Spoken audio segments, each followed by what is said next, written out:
Over 33 million Nigerians face acute food insecurity, a crisis demanding urgent legislative attention, particularly in areas of agriculture, rural roads, irrigation, and mechanization.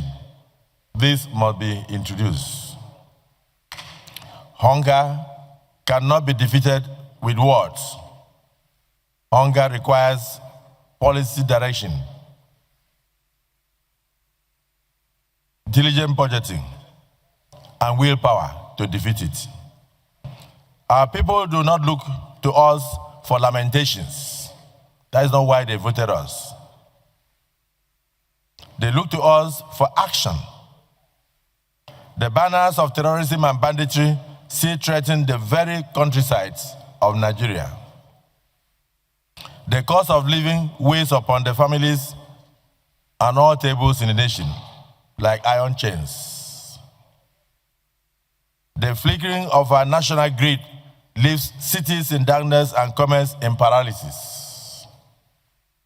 These trials summon us to service of uncommon urgency and to partner with the executive arm of government so that together we can rewrite the story of our nation for generations to come. We must legislate with boldness.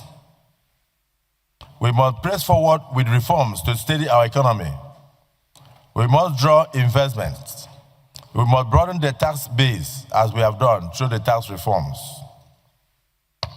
And we must nurture the growth of our nation.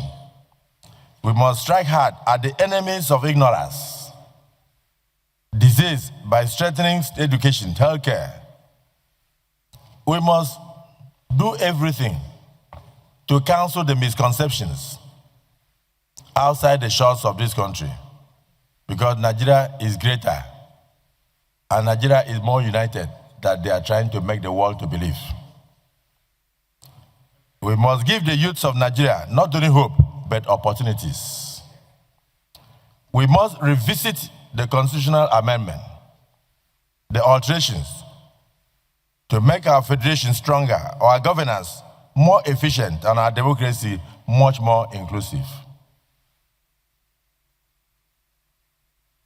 Above all, we must wield our power of oversight with vigilance so that the people's money is spent for the people's good.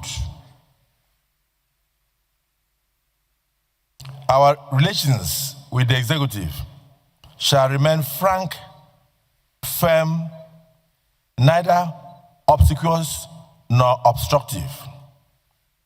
Where policies raise our people, we shall learn our strength.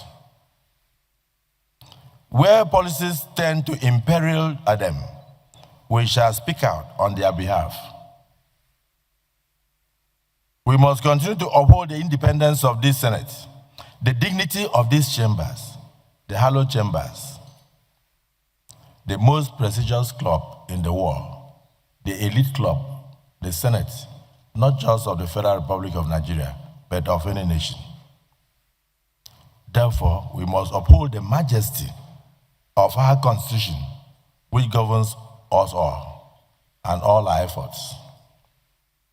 To the citizens of Nigeria, we say this: we in the 10th Senate, we hear you. We know your expectations. You ask us not for excuses, but for results. Not for noise, but for substance.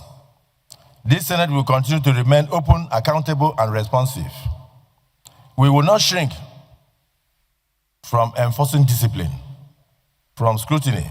Indeed, we welcome it, for accountability is the lifeblood of democracy.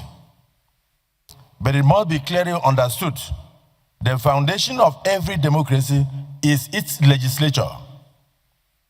Those who seek to weaken the legislature, in truth, seek to wreck the very substructure of democracy itself.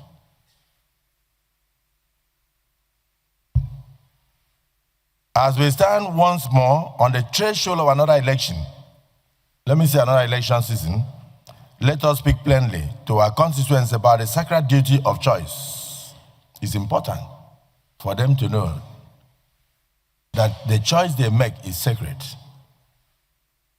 Leadership is not a carnival, and governance is not a stage for theatrics. Let no one mistake the nation's destiny for a costume drama, nor confuse applause with achievements.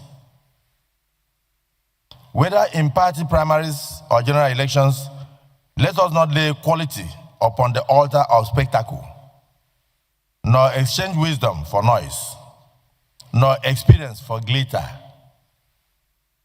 If our politics must be mended, let it begin with the courage to choose the right men and women of integrity, of tested virtue, of proven competence, and of sincere devotion to service of our nation. We must teach our people that democracy will only flourish when ballots are cast, not for the loudest voice, but for the wisest heads. Not for those who seek office as an ornament, but for those who see it as a burden of duty. Distinguished colleagues, let history record that in our time, we did not shrink from the truth, nor flinch from our responsibilities, but urge our people toward leaders worthy of their trust. So as we resume today,